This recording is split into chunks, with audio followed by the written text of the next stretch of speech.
This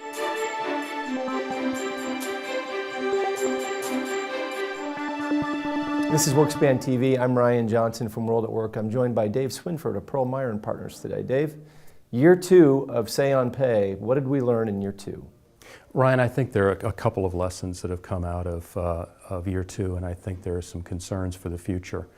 The first is that while we had 40-some Say on Pay resolutions lose last year, we had about 55 this year, and it seems that there is even more discipline on the part of the voters in holding companies accountable for pay for performance in their programs.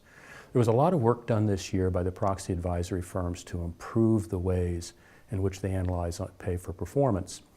However, I don't know that they've necessarily done a great job of addressing the concerns that we had a year ago. Say on Pay is kind of a difficult proposition in that people are voting on something that they don't completely understand. Very few people on the outside really understand what goes on in compensation committees making decisions on either adopting programs or administering compensation programs. But Say on Pay has done a couple of good things. The first is that it really has sort of strengthened the backbone of compensation committees in getting rid of practices that didn't necessarily serve a great business purpose. Excessive perquisites, gross-ups on change of control benefits, things of that nature that clearly are not tied to future performance of the company in a really direct kind of way. The second thing it has done is created a lot of discipline in the boardroom around pay decisions. There's better documentation, there is better logic, there is more thinking about the alternatives as a result of having to disclose those decisions to shareholders for the vote.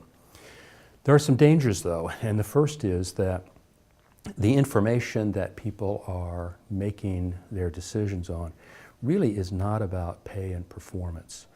Pay for the purpose of the proxy advisory firm's analysis of pay for performance is determined based upon summary compensation table compensation.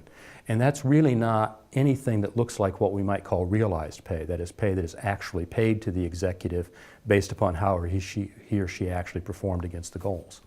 The second problem is that 1 and 3 year relative total shareholder return is a very incomplete picture of how compensation committees look at performance. The Glass-Lewis approach that they're working on now at least puts earnings growth and returns in with total shareholder return in evaluating performance. And this is something that compensation committees have always done.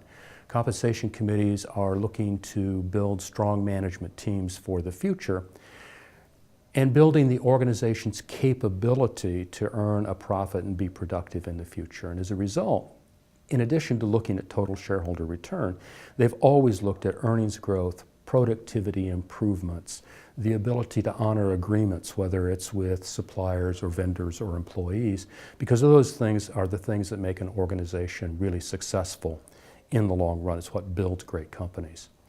My concern with Say on Pay, the way the proxy advisory firms have to sort of shortchange the analysis process for determining whether or not pay for performance is appropriately aligned, is that they are really focusing on one narrow part of the performance definition. They're doing it very short term.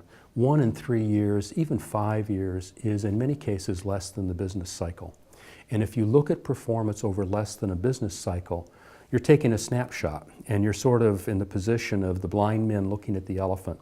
Each describes the elephant based upon whether he's feeling a leg or a trunk or a tail, and no one has a picture of the total animal that they're looking at. And I think that's a big part of what we're seeing in the Say on Pay analysis. Dave, if we were to come back a year from now and have the same conversation, what do you think we'd see that would be different or changed? There's a lot of discussion at this point about how to incorporate this concept that I mentioned earlier, realizable pay.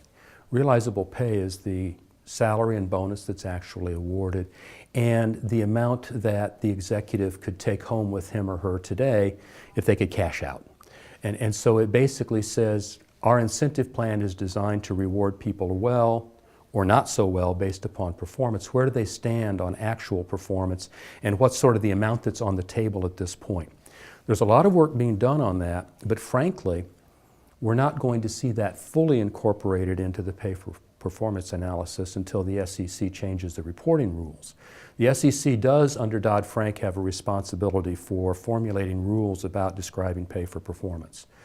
They're not there yet, but we would hope that we, in my business, the compensation consulting business, and issuers and the proxy advisory firms will go to the SEC and say, we need to actually understand what people have tallied under the compensation programs the way they're meant to operate so that we can measure how actual pay would look against actual performance.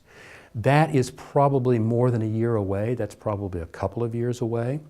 I think that the work that Glass Lewis is doing, both on pay for performance definition and something I didn't mention earlier, which is determining what peer group to use, is something that will advance the cause to some degree to make the analysis somewhat more robust.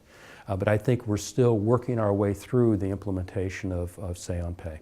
Say on Pay is still evolving in year 2, and it sounds like for several more years to come. I would think at least it's going to be a 5-year deal before we're done, before we get something that sort of settles into place and satisfies most people most of the time. I want to thank Dave Swinford for coming in. Of course, Dave blogs about this topic at www.pearlmeyer.com. And for WorkSpan TV and World at Work, I'm Ryan Johnson.